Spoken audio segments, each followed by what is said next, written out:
From New York, this is the CBS Evening News with Walter Cronkite and Dan Rather in Chicago, John Lawrence in New York, Nelson Benton in Washington, Mark Nagronsky in Newark, and Robert Shackney in Memphis, Tennessee. Good evening. Over the past few weeks, there's been a steady buildup in speculation that President Johnson may halt all the bombing of North Vietnam in a dramatic bid to end the war. Some observers said the current lull in fighting could be a signal from the communists that they are preparing to de-escalate. Well, even within the Johnson administration, as Vice President Humphrey noted today, there is debate over the communist intentions, and it boils down to whether they actually are reducing military activities or simply getting ready for another big offensive. Well, at a Washington news conference today, Defense Secretary Clifford made clear that he and the President feel that the right signal has yet to come from Hanoi, and until it does, the current air war will continue. I think that our present bombing policy is doing an effective job, about the best job we can do, from the standpoint of attrition, as far as the movement of men and materiel into South Vietnam is concerned. I think it constitutes a protection for our men, and I think it is serving a very useful purpose. And I believe the President feels strongly that it should be carried on until we get some kind of an arrangement from the North Vietnamese. All they have to do is get word to us that they have reduced the level of combat, and that they will continue to reduce the level of combat, and that that constitutes a de-escalatory step, and that we could then get on with substantive negotiations in Paris. It is so simple for them to inform us of what their intention is. This is the missing factor now. They choose not to tell us what the reason is for the lower level of combat.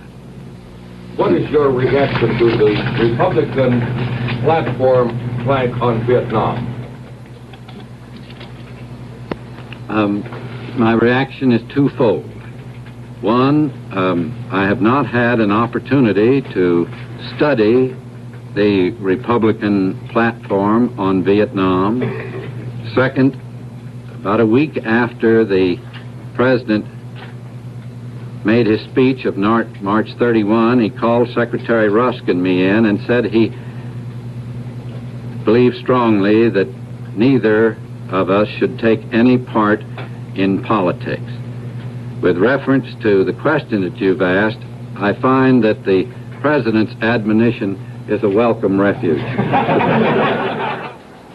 South Vietnam's President Thieu said today he does not think the communists have any intention of de-escalating the war. He accused them of bargaining in bad faith at the Paris talks and said that he's convinced there will be a new communist offensive within weeks.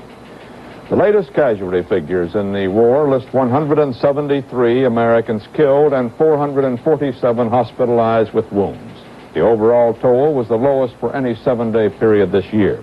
South Vietnam reported 243 of its troops killed, while enemy dead were put at 1,642. Again today, there were only scattered small-scale actions in which the Allies reported killing 40 communists. They also found and destroyed 3 enemy weapons and ammunition factories in the Mekong Delta. In Saigon, Premier Tran Van Huong has acknowledged that his drive against corruption in South Vietnam has not made a lot of progress. As a matter of fact, he said, corruption has become so widespread that it threatens every government program. Huong today ordered anti-corruption committees set up at every level of government. They'll hold progress and review meetings once a month.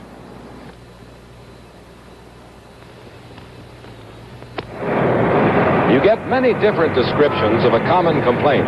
It's a stuffy, uncomfortable feeling for me. It's a tense, burning sensation. Rotten, miserable. Whatever you call heartburn and acid indigestion, Digel relieves the symptoms. Digel, the extra action antacid, neutralizes excess acid and has the extra action of simethicone to break up bubbles of gas, to help relax your tense, tight stomach. Digel, the extra action antacid. Hot sun. Hours drift away. Ahoy there! Tide's taking you out. Climb aboard.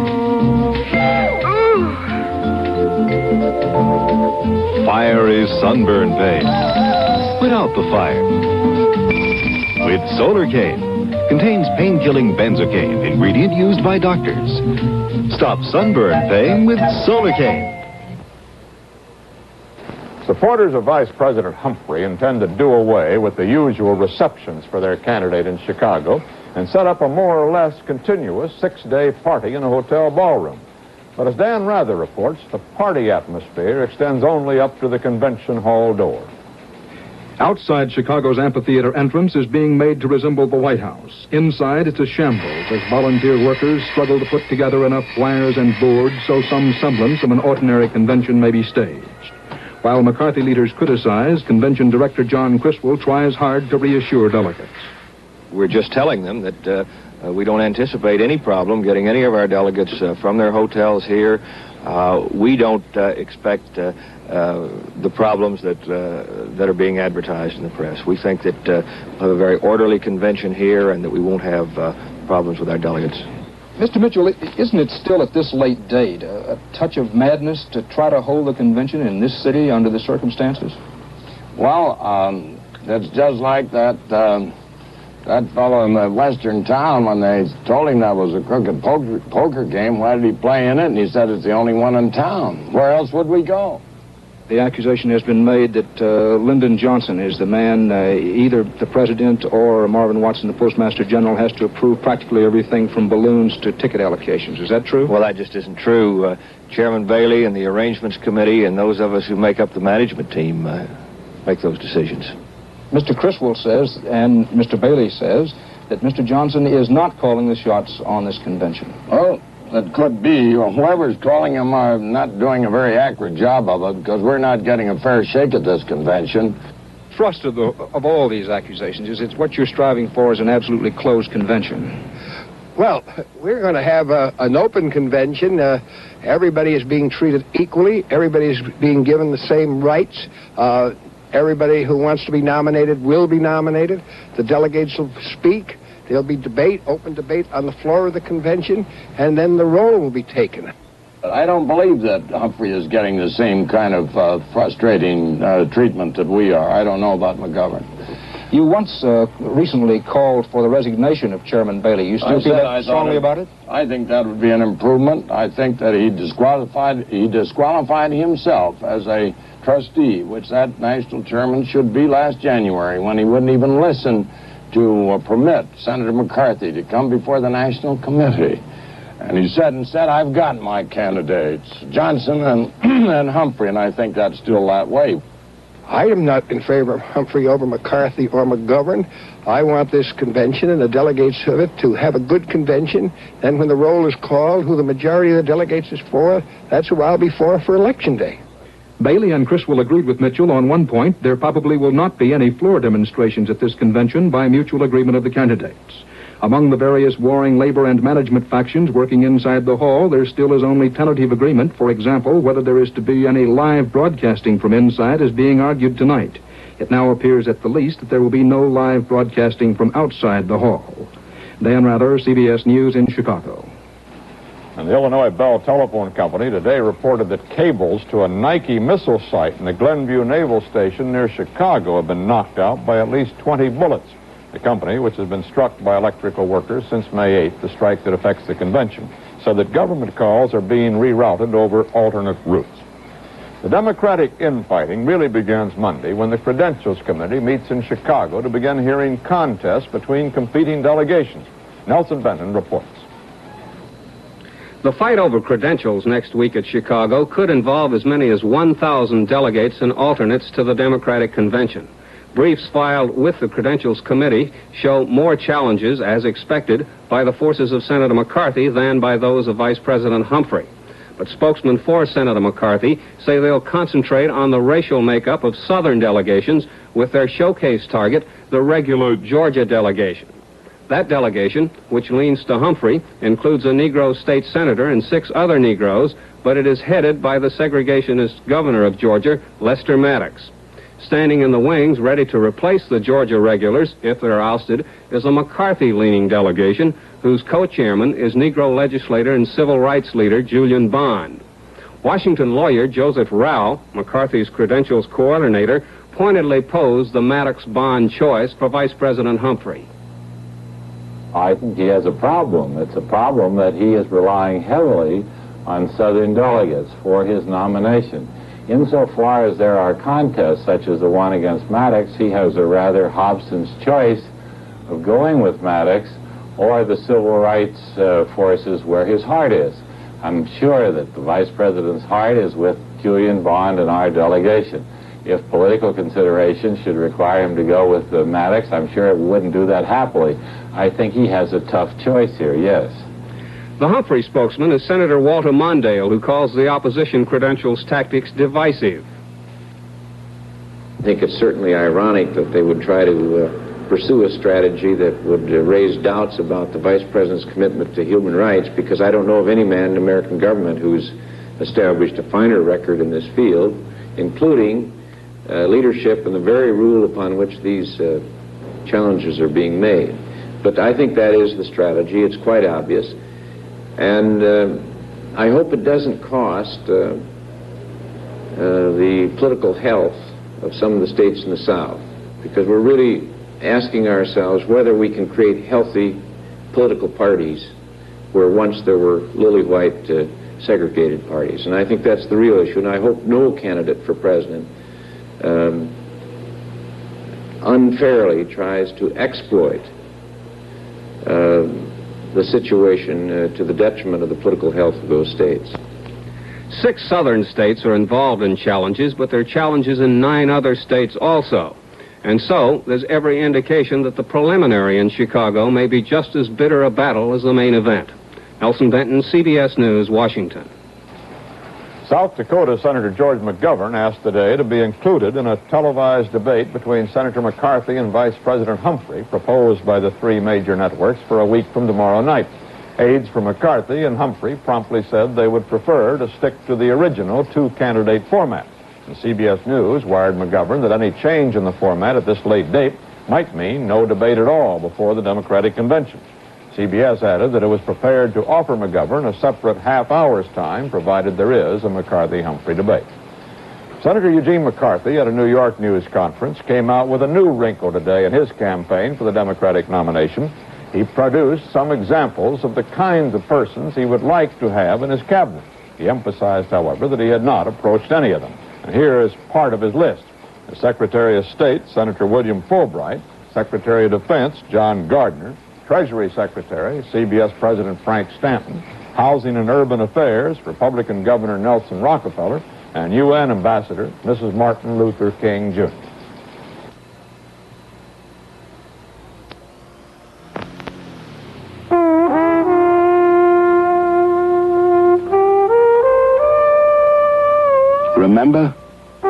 Remember when smoking a reduced tar and nicotine cigarette made you feel all alone in the world? Well, not today. Things have changed. You're not alone anymore. Today, more and more people smoke True filter cigarettes because True satisfies.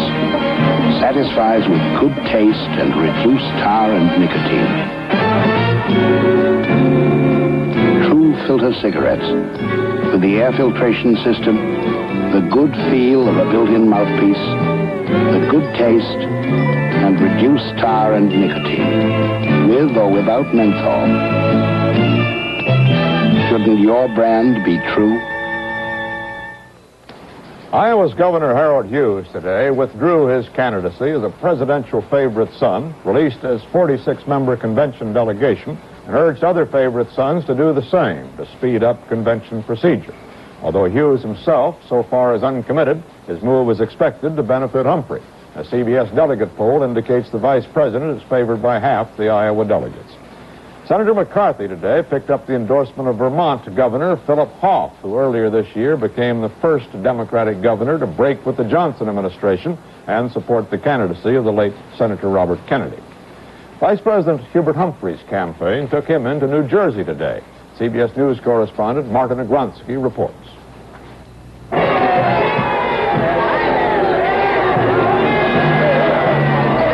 Vice President Hubert Humphrey begins a day of campaigning in New Jersey.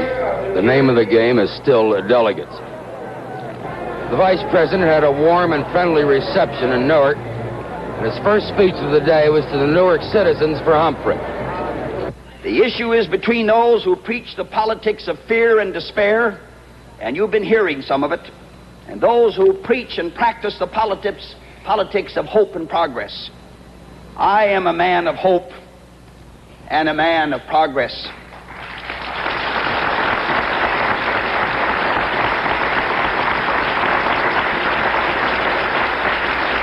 And more importantly, ladies and gentlemen and my fellow Americans, I am a man of unbounded and unlimited faith and confidence in the capacity of this country. I think there's a great goodness in the American people. I intend to call upon that goodness. I think there are Americans by the millions who hate no one, who have no bitterness, who want to do what's right. I think that's the great, as we call it, the silent majority in America, and I intend to awaken it and arouse it for the American people. The Newark meeting had a harmonious close. The Vice President joined with opera singer Robert Merrill and New Jersey's Democratic Governor Richard Hughes in a chorus of the Whiffenpoof song.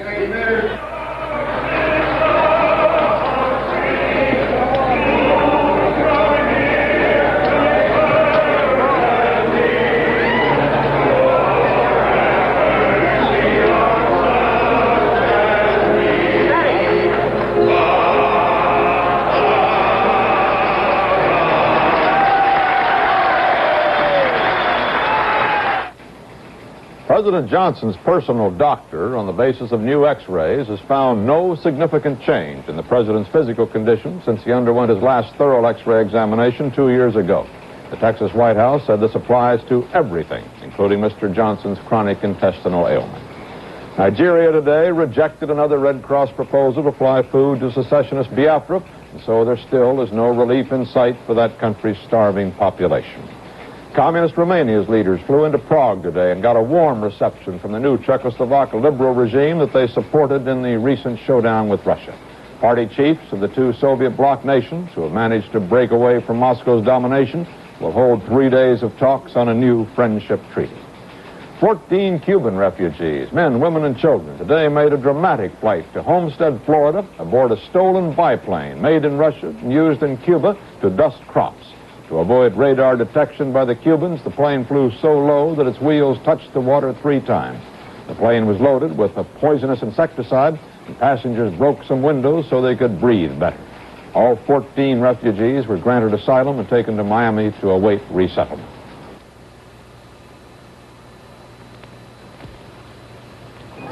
Jennifer, what a darling maternity dress. Oh, you're not. Is it time for you to get back into things? Start with smarter eating. Kellogg's Special K Breakfast. Only 240 calories, 99% fat-free, and delicious Special K is loaded with protein. Let the Special K Breakfast help you get back into things. Doesn't Jennifer look slinky? What a figure. I hate her. Oh, hi, Jen. It's going to be a rice day, starting with Kellogg's Rice Krispies. The famous rice cereal, so crisp it goes snap, crackle, pop when you pour on milk. All this in iron, niacin, and thiamine, too. Enjoy a bowl of Kellogg's Rice Krispies tomorrow. Going to be a rice day today. In Memphis, the annual convention of the Southern Christian Leadership Conference is underway, and there's a new attitude both toward race and politics. CBS News correspondent Robert Shackney has the story. Ain't nobody, nowhere, doing nothing that we can't do better and be beautiful being black. Thank you. There was a new note of militancy, a greater stress on black pride, black culture, and black art as this year's convention of the Southern Christian Leadership Conference opened in Memphis last night. But this is still the kind of protest organization that begins a convention with a music program, a program that turns out to be a combination revival meeting and jam session.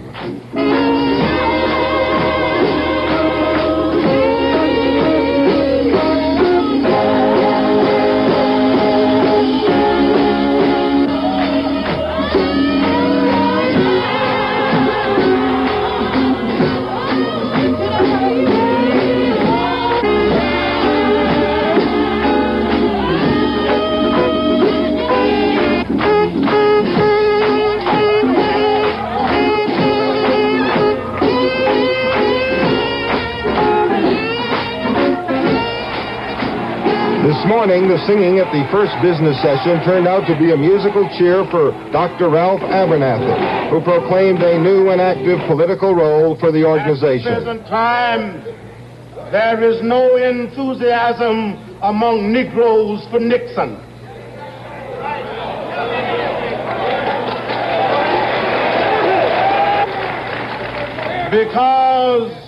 Because he has demonstrated that he is controlled by men like Strong Thurman. But there may be less enthusiasm. I said, but there may be less enthusiasm for Hubert Humphrey.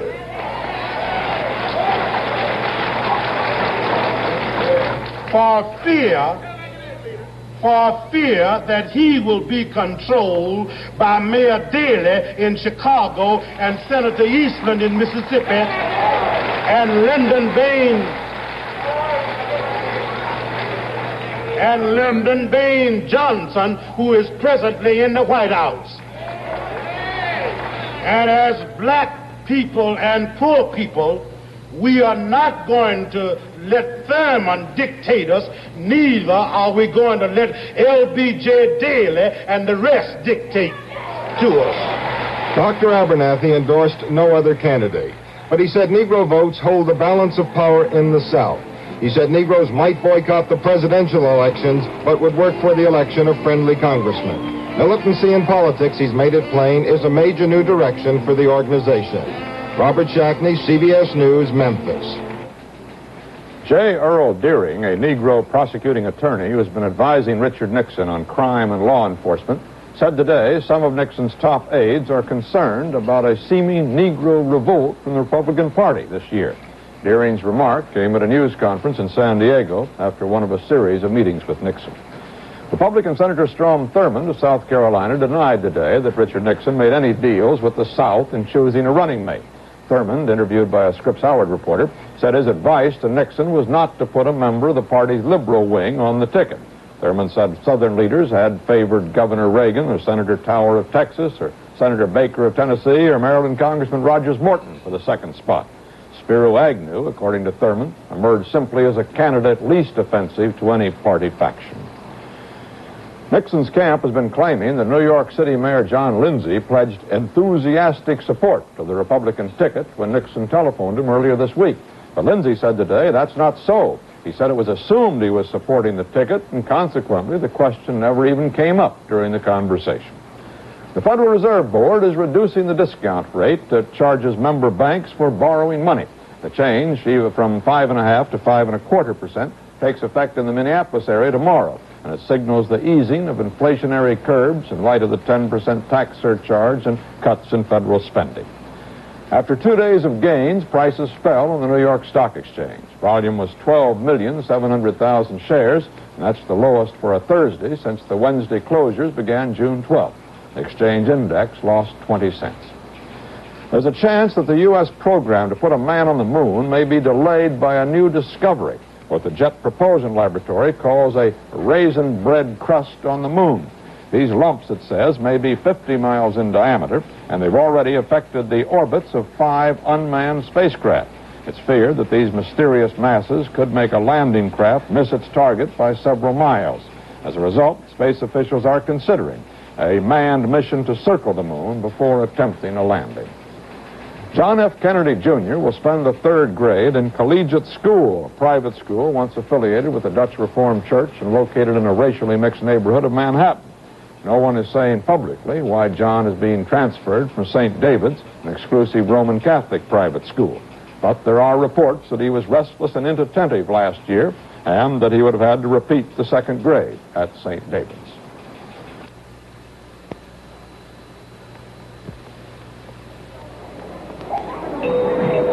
Over 4 million women look shapelier this year. You can, too. How? Just cross your heart. See? You're suddenly shapelier. That's what this new Playtex cotton bra will do. It will cross your heart with stretch to lift and separate. You're suddenly shapelier. Over 4 million women wear this new cotton bra by Playtex. Cross your heart. you'll be suddenly shapelier, too. Hello. Mr. Thank Snitzer, what you is for your coming opinion down. about... How do you do? Nice to see Mrs. Snitzer, how do you feel after the Nice to strenuous see you. campaigning? My girdle is killing me. Excuses. She needs the new 18-hour girdle by Playtex. It's made from a remarkable new fabric Playtex just invented. A delicate webbing with the strength to hold you firm all day. The first firm control girdle that's comfortable for hours. The new 18-hour girdle by Playtex. Traditionally, in time of war, young women stay behind to keep the home fires burning. But as we learn in the following film, approved by the communists, this is not the case in North Vietnam. John Lawrence reports. More and more young men and women are joining the Army in North Vietnam. So says the script which accompanied this film, released by a Japanese news agency with close communist connections. These young women, it says, between the ages of 17 and 20, joined the ranks of what is apparently the local militia in the countryside about 40 miles south of Hanoi. Historically, Vietnamese women have played important parts in military events, since the legendary Trung sisters led an army against the invading Chinese 2,000 years ago. At present, the deputy chief of the National Liberation Front is a woman. It's unlikely, though, that these girls will see any front-line combat. The major responsibility of North Vietnamese women has been filling the jobs left behind by men fighting in the South. After being issued rifles, they'll probably be assigned to work parties in the fields or factories. North Vietnamese girls do not have much opportunity for a private or social life. Besides all the time spent learning the lessons of Marxism, practicing on the rifle range, and working, young women under the age of 23 are forbidden to marry. They are guided by Ho Chi Minh's 3 don'ts for young people. Don't fall in love, don't get married, and don't have babies. Single girls in North Vietnam nowadays are encouraged to join the Army. This is John Lawrence, CBS News, reporting. That's the way it is, at least in North Vietnam, Thursday, August 15th, 1968. This is Walter Cronkite, CBS News. Good night. Excedrin headache number 71. I can fix it myself. I'll just call Grace's brother. Don't you dare call Grace's brother. You know I'm good with my fingers. Why don't you let me take a look? Oh, there she goes. It's walking. Go, pull the plug. Pull it out. There. Oh, it pulled its own plug. How are we going to get it back? Let me call Grace's brother. Look, it's going to walk back to the wall. Never did If you have a logical before. mind, everything works for you. You know? Never. There she goes. Fill this glass for me, please. Why? I'd like to take some Excedrin. Oh, you have a headache. An Excedrin headache. Life is full of Excedrin headaches. That's why you want Excedrin Strength. Tablet for tablet, 50% stronger than aspirin for relief of headache pain. For Excedrin headaches, get Excedrin relief. Captain, the crew is completely out of band spray deodorant. Prepare to surface! Prepare to surface! The band won't wear off as the day wears on. Direct from our newsroom in New York, this has been the CBS Evening News with Walter Cronkite.